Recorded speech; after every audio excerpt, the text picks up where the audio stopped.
The video you are about to see is a chronicle of an entire year of climbing. In 3 different seasons, I got to try climbing outdoors. Each time I visited home, my skills had grown exponentially as a climber. And this is my film about it.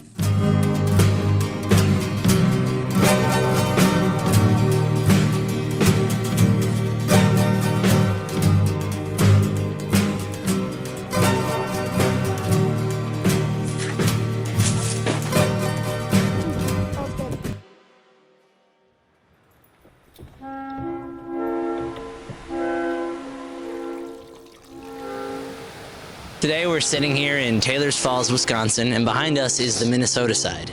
And this is kind of a premier spot for bouldering in Minnesota. I'm joined by my friend John Caskey, who runs the YouTube channel Crag Culture, where he does climbing and strictly climbing, and he's really goddamn good at it. And he's actually the guy that dragged me to go climbing for my first time. Well, outside at least. Yeah, okay, well, he got me climbing outside. So tell us about that day, that fateful day back in April. Real bummer. So we got hit by a snowstorm.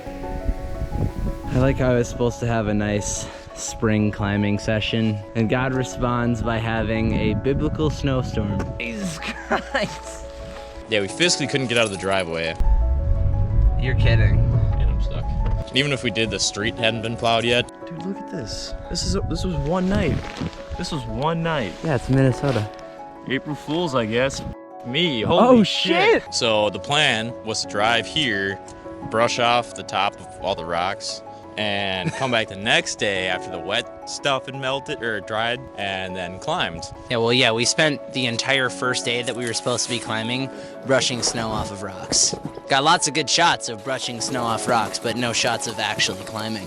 It was the next day when we came back that we actually got to get some climbing done. What we're standing in front of is the first V0 that I've ever climbed outside.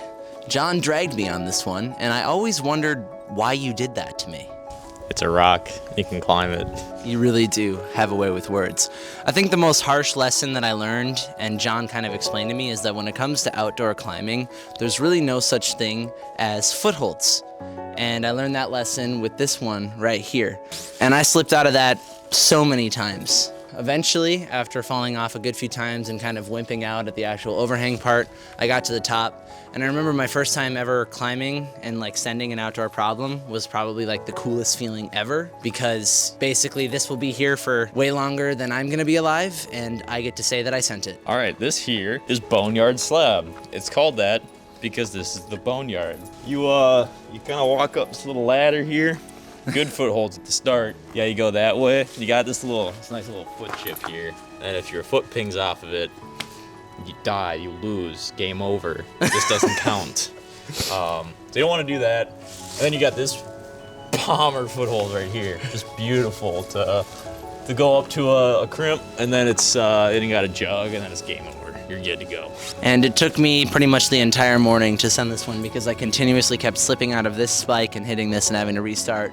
Or I'd be in this bomber foothold, as he described, and continuously slip out and smash my shin directly into this slab before hitting the mat as hard as I possibly could. It's a good time. It was a great problem to send, though. This one was a V1 sit start that I got unbelievably frustrated with. You basically throw your fingers into this kind of like tiny spot here, and then you throw your hand up into a jug, which is right there. And I remember slipping off of this and hitting my ass on the mat so many times that I almost lost it, and I had to step away, take a deep breath, and then I finally sent it. And it was pretty awesome, because it was, you know, a V1. A V1 outdoors is kind of difficult. It's a little hard. Why don't you talk about this here V2 that I couldn't even frickin' start? I remember it being up high. There was more snow, so it was more of a sit start.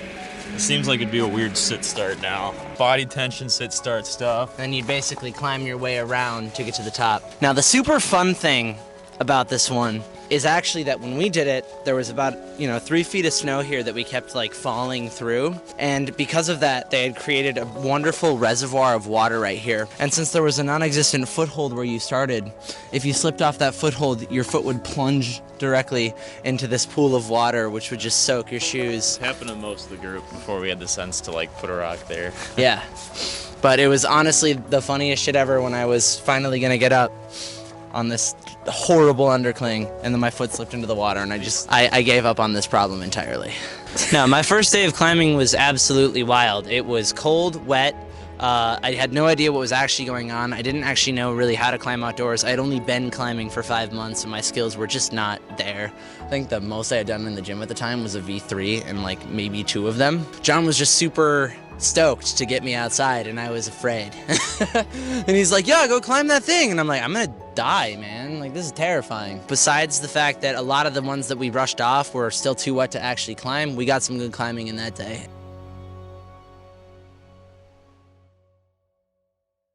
And then we had our summer session when I came home from my sister's grad party, and we projected B2 Bomber for the first time. Yeah, you've only been here in the worst possible conditions.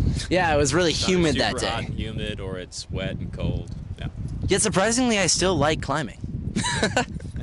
I guess I That's how good it is. just don't know good climbing.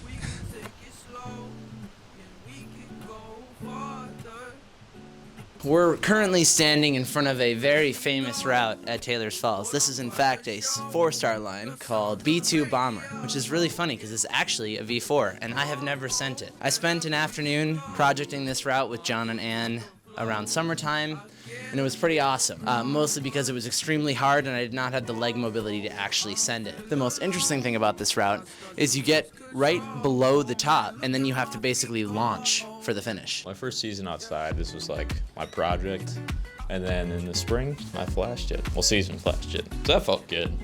My buddy also pointed out a hold that I wasn't aware was a thing that kind of like put it all together, you know? Yeah, this is known as the virtual rite of passage for Taylors Falls Bouldering, I guess. I don't know, it's in one of the books. I hope to send it someday. So this here is the pinnacle of Minnesota bouldering and having limited problems. It's the stupidest thing ever, and this is why people make fun of bouldering. So you start here, you're all scrunched up, you gotta put your feet somewhere, and then you just shoot up for this. It's called King of Thumbs because you put your thumb there. This is why people make fun of boulders. And then I took it one step further and made a variation of an already stupid boulder. Instead of a sit start, you kind of start on your knee, you put a toe hook over here, and you can kind of just ride that and pop up. It's pretty dumb. In my genuine opinion, I think this is a great problem. I would count the way we did it as a V4, which would make it my only ever V4 that I've ever done outdoors. It's absolutely a V4. I think I initially said 4 minus when I posted a video about it, but that's just because it took me a few tries, but also I was doing something that people hadn't done, or if they had, I wasn't aware of it. It's probably like 3, I don't know. A 3 is still the highest problem I've ever done outdoors, so I'm gonna take it. This is probably the hardest boulder you've done, for sure.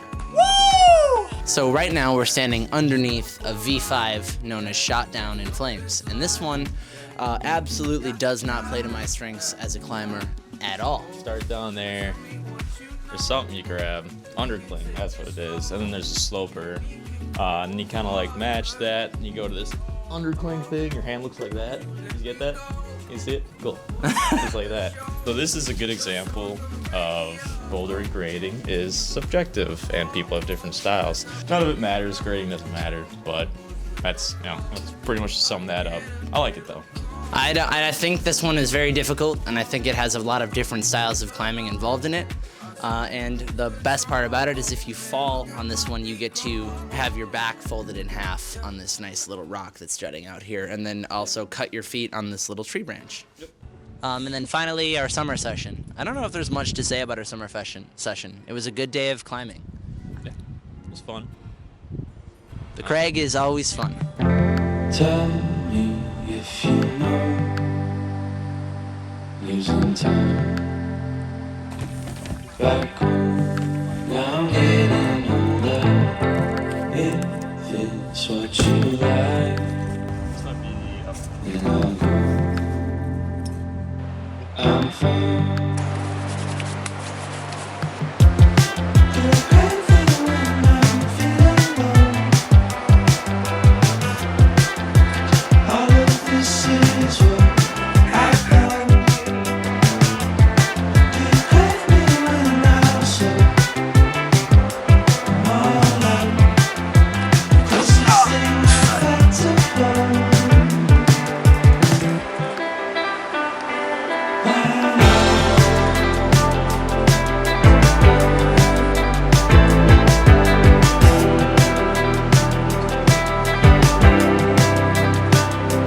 Nice one. In time you always wanna love.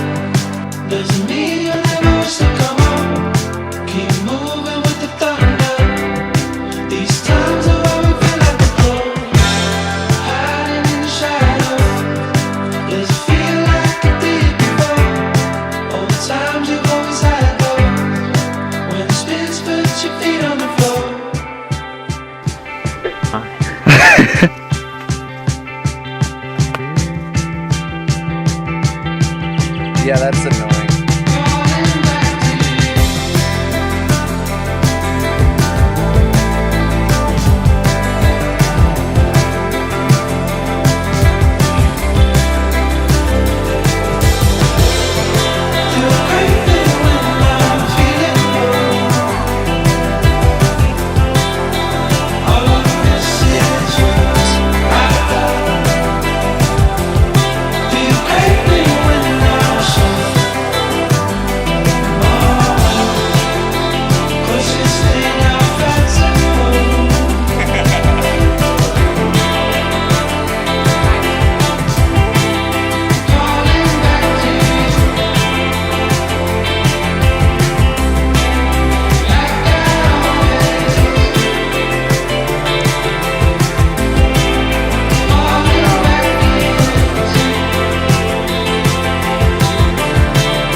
Nice. And that's the end of this video.